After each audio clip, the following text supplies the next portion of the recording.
संविधान प्रतिकृतीच्या अवमान प्रकरणी आंदोलनामध्ये सहभागी कायद्याचे विद्यार्थी भीमसैनिक सोमनाथ सूर्यवंशी यांच्या मृत्यूनंतर पहिल्या दिवसापासूनच वडार समाज संघ महाराष्ट्र राज्य व सर्व दलित चळवळीतील संघटनांनी या संदर्भात सोमनाथचा मृत्यू पोलीस मारहाणीत झाला याबद्दल आवाज उठवला होता।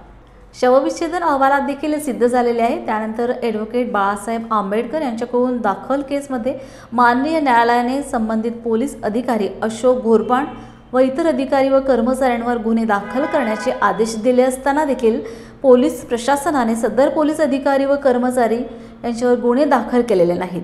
न्यायालयाच्या आदेशाप्रमाणे शहीद भीमसैनिक सोमनाथ सूर्यवंशी यांच्या मृत्यूस कारणीभूत ठरणारे पोलीस अधिकारी अशोक घोरपाण व इतर दोषी पोलीस कर्मचारी यांच्यावर तात्काळ गुन्हे दाखल करून त्यावर अटक न केल्यास वडार समाज संघाकडून तीव्र आंदोलन छेडण्याचा इशारा देण्यात आला आहे। वडार समाज संघ महाराष्ट्र राज्य या संघटनेकडून आज आम्ही जिल्हाधिकारी आणि पोलीस अधीक्षकांची भेट घेऊन आम्ही वडार युवक भीमसैनिक शहीद सोमनाथ सूर्यवंशी याच्या मारहाणीत मृत्यू झाला आणि त्या मृत्यूला दोषी असणारे पोलीस निरीक्षक वादग्रस्त पोलीस निरीक्षक अशोक घोरपाण आणि दोषी पोलीस कर्मचाऱ्यांवर तात्काळ गुन्हे दाखल करा आणि अटक करा अशी मागणी केलेली आहे।